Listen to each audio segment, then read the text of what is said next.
The first month of the summer movie season has come to a close. We are now 6 days into June, and here's going to be my ranking of every May movie I have seen. Before I dive in, hit that big lucky subscribe button, the like button, and the bell so you never miss another ranking or review. And while you're down there, if you would subscribe, tell me the ranking of all the films you have seen in May. I'm doing most films, and then I'm including a special presentation in there for the Punisher special presentation. I'm not including that in the yearly ranking or the summer movies ranked at the end of the summer. I just want to include it here so we have one more thing. And with that said, let's dive right in. Number 6, and I'm going to kind of rush over this one because I kind of don't want to talk about it. I've talked about it quite a bit recently. The Mandalorian and Grogu. It's bad. It's bad, baby. It's terrible. It's probably the worst... Well, it's not probably. It's definitely the worst Star Wars movie out there. And it's a bottom 3 film of the year for me thus far. There are a few decent action sequences. The movie opens up with a really cool one. There's this character, the Hunter character, who I thought was kind of cool. But besides that... There's nothing that this movie has that has any bit of substance whatsoever. It is 2 or 3 episodes of the Mandalorian TV show, which I'm not a big fan of, but not even good episodes of the TV show put into a movie that just doesn't do anything interesting. Movies are supposed to have compelling stories and compelling character arcs. This movie doesn't have that. The only thing it has going for it is sometimes we have a mildly interesting action sequence that wakes me up from my slumber. That's it. That's all that the movie has. You could do something really interesting with these characters. A Mandalorian who's a bounty hunter who cares for something like Grogu so deeply. Grogu, a force-wielding creature that is the same creature like Yoda. And what do? Din Djarin doesn't like having his helmet removed, and Grogu is, he's a cute little baby. He lifts the Mandalorian with his force twice and just hits him on the door. Oh, isn't it so funny? He's just such a cute little boy. That's the character arcs that we dive into with these characters. That is what we do. We don't do anything that is even mildly interesting. And there's this character, Rod of the Hutt, that all he talks about is wanting to be his own guy, and the dialogue is so unbelievably terrible. There's sequences that just look absolutely abysmal for a Star Wars movie. Our main planet is devoid of really any color whatsoever. It's just gray and green. It looks terrible, and it's just boring. Some flaws can be forgivable because I am this type of movie critic that just watches movies and TV shows to be entertained. Yes, do I love them when they're like thematically interesting and do all the things right? Absolutely.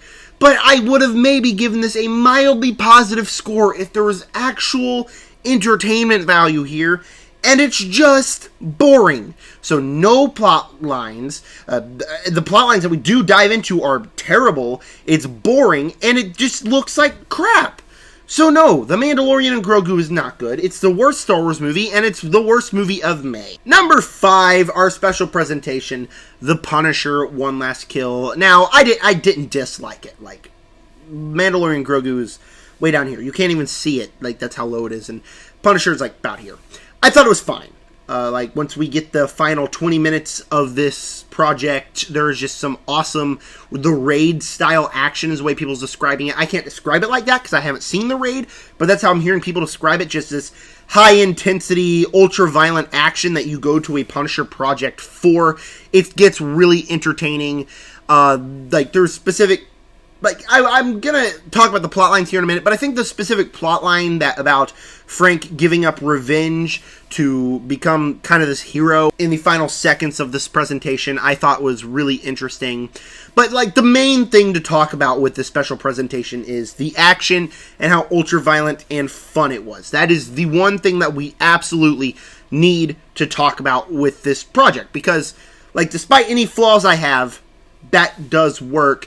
I just kind of feel like it's a waste of space, if that makes sense. It's kind of a wasted opportunity for this project, because you could do something really interesting with not only a 40-minute Punisher special presentation, which when you go into that, all you want is action, absolutely.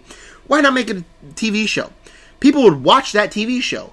Number one, if you're doing a special presentation, why not make it about what Frank is doing while all the events of Born Again's happening?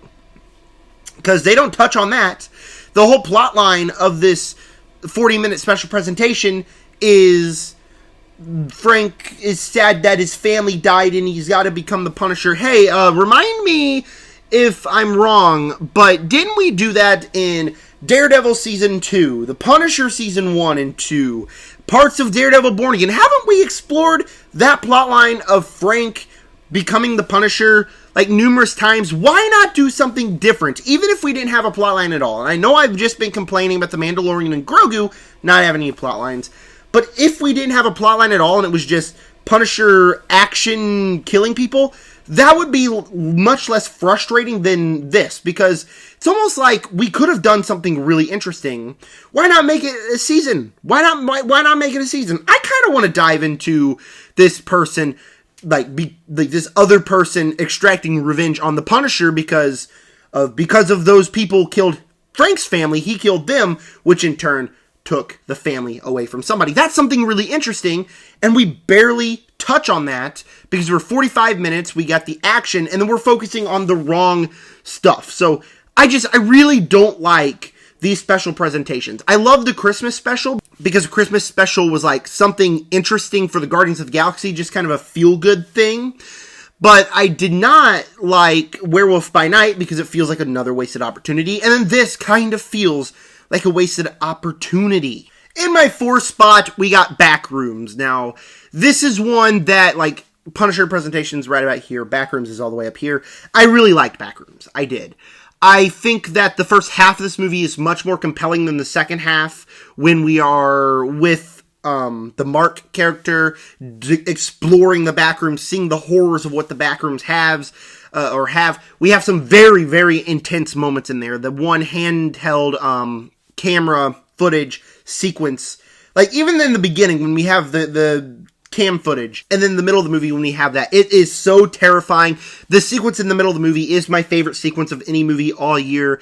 Terrifying, creepy imagery, just really, really effective stuff, edge of your seat stuff that builds up tension. The set design of the Backrooms is perfect. It is baffling how they even could create something this complex and cool in this movie. And so the set design's great, the cast is pretty good, the score, the vibe, the atmosphere, all of that is perfect. And even with the second half of the movie, there's a lot of interesting things that I didn't fully hate. There's some images that were very creepy, some sequences that really were effective in this film, that, like, the second half, as much as I can complain about it, I didn't necessarily dislike any of it. The problem with the second half of the movie is it feels almost more like an experiment, that it's experimenting something for us instead of trying to give us answers or anything like satisfying in the slightest. Like, don't get me wrong. I think that there are some interesting ideas. I think a certain turn for a certain character is kind of forced and doesn't really work, but the certain ideas of what the Backrooms is and what it means to these people is interesting. But do I think it's really effective in its execution? No, not really. Like, some ideas of what the Backrooms is, what it does, who are these people exploring the Backrooms? It's all interesting. It just feels like it can't really focus on one specific thing that it wants to do, and so it's constantly bouncing all over the place. We don't get any satisfying answers, and I just left like, oh, okay. That was good, don't get me wrong. Like, I liked it, I just don't know how to feel. And still to this day, like, this is 7 days later from me watching the Backrooms, I still can't tell you how I really feel about this movie. Because how I feel about the Backrooms is confused. And a little bit like, I need to watch that again to have my full thoughts expressed. But, like, again, I never fully disliked anything. I think the imagery's all great. The vibe is all great. There's a lot of great things in here. I just kind of wish that we did one more pass over the script and kind of gave more resolving answers to make me feel a little bit satisfied. Before I dive into my top 3, if you would subscribe, hit the like button, hit the bell. Comment down below. What is your ranking of the May movies you've seen? I would love let's see here, All That and More. Just so you know, my top 2 are my 2 favorite films of the year. If you've been watching my channel for a long time, you would know that. But just a little bit down there in my number 3 spot for May is Mortal Kombat 2. Now, when the first Mortal Kombat movie came out, I obviously watched it on HBO Max because in 2021 I was like 14. No, wait. Was I 14? That was 6 years ago. I was 14. Actually, that was 5 years ago. I was 14 5 years ago. But, well, 15. Maybe. Depends on when it came out. Anyways, I'm getting a little bit distracted on that. I watched it on HBO Max to save money. Obviously, because I didn't have a job. And so, I used to really enjoy it. On rewatch, I still enjoyed it enough, like the action's still good, but obviously you have those big flaws, right, with that film. And this is the film that just focuses on the tournament. And when it focuses on the tournament, it is fantastic. We have some awesome action sequences. Every fight sequence is just shot really well, stylized perfectly, feels like you're watching a match in the video games. All the set designs, quite like the back rooms, is able to capture the magic of its source material. There are definitely spots in this movie that are taken right from the video games that I thought was really, really awesome. So the set design was great. It's brutal. It's gnarly. It's got a good cast. There are some good character moments with the fireball guy and the spinny hat guy. I'm not a diehard Mortal Kombat fan. I can't remember their names. But that fight sequence was great. With Sonya Blade, all that stuff in the back half of the film was done really good. But again, on the surface, when you go to watch a Mortal Kombat film, you go into the Mortal Kombat film for action.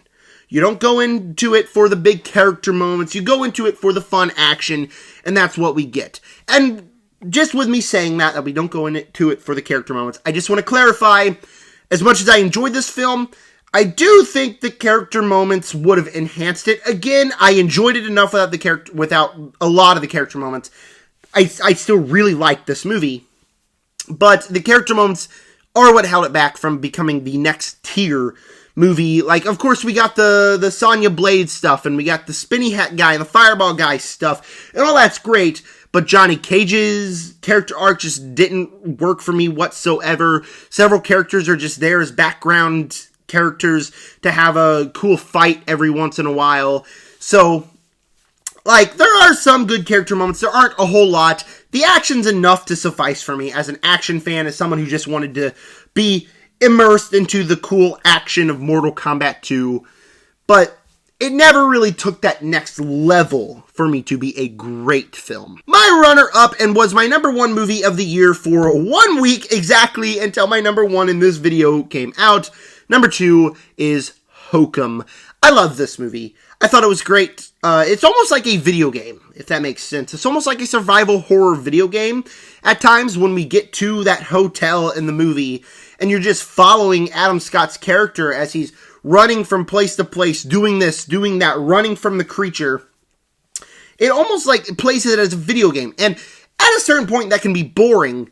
This movie never hit the boring stages, and part of that is to constantly terrify you, whether it's with a very creepy image and like the goat dude, that just very creepy. Obviously, you've seen that image. Everyone has seen that image, and it is the most effective, creepy stuff in this film, or whether it's just a really good, intense moment or a really good character moment. It never manages to bore you. From the very beginning, there's this kind of mystery going on, like what's going on with Adam Scott's character. I promise you, if you've seen that trailer, you really don't know what this movie's story is really about.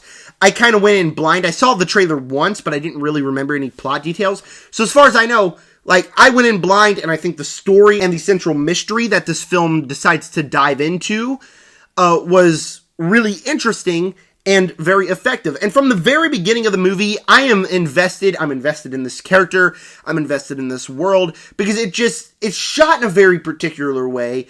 It's like, the story is designed in a very particular way that I loved it from the second I sat down.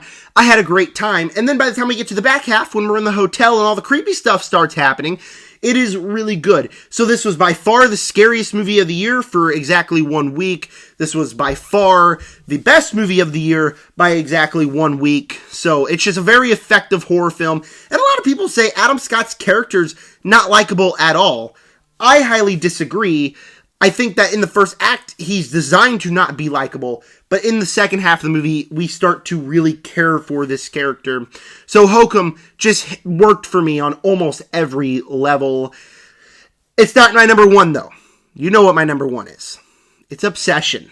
Obsession's my number one. It's my favorite movie of the year. It's going to take a lot for that to change. It's one of the best horror movies I've seen in quite some time. Obsession's great. Obsession is dang near perfect, dare I say. It's like diving into it.